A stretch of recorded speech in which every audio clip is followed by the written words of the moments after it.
Trump will attend a bilateral meeting with Duterte. Say he will raise human rights concerns. Trump's meeting here in Manila with Duterte could be a complex dance of flattery and directness, given the fact the Philippine strongman leader has championed an effort that has killed thousands outside of the nation's judicial system.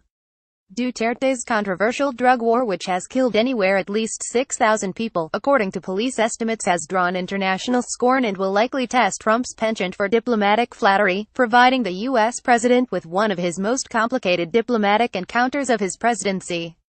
The president, in a series of high-profile speeches and events, has not leveled any public chastisements of human rights leadership in Asia, preferring instead to try to unite countries around his priorities of curbing North Korea and promoting fair trade.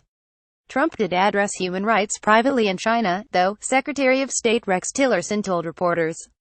Trump spoke briefly with Duterte on Sunday night at the opening of the summit. Their toast splashed on front pages in Manila on Monday morning as they met again for a brief, but warm, handshake as Trump arrived for his first ASEAN summit.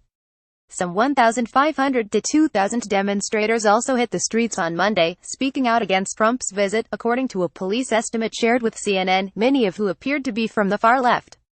The most expansive conversation for the two leaders will happen later on Monday, though, when Trump and Duterte sit down for their first bilateral meeting together.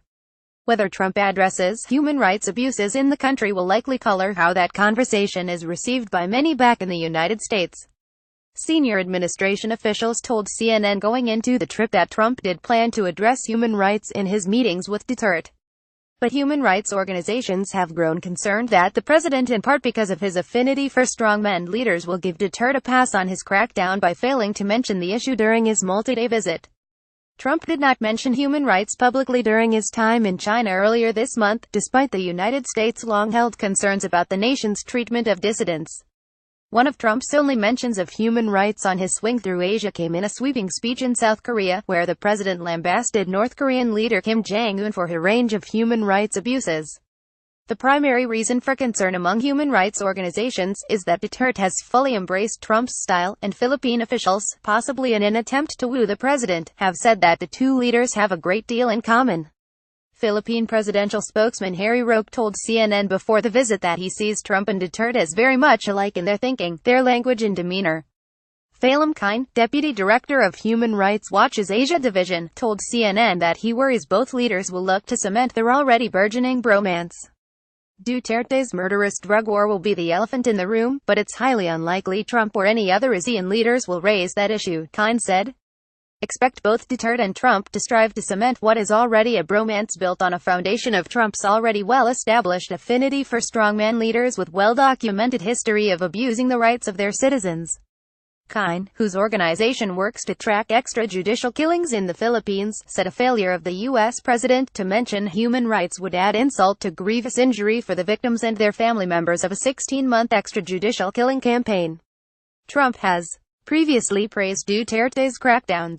I just wanted to congratulate you because I am hearing of the unbelievable job on the drug problem, Trump told the Philippine president in their first call earlier this year, according to a leaked transcript obtained by The Washington Post.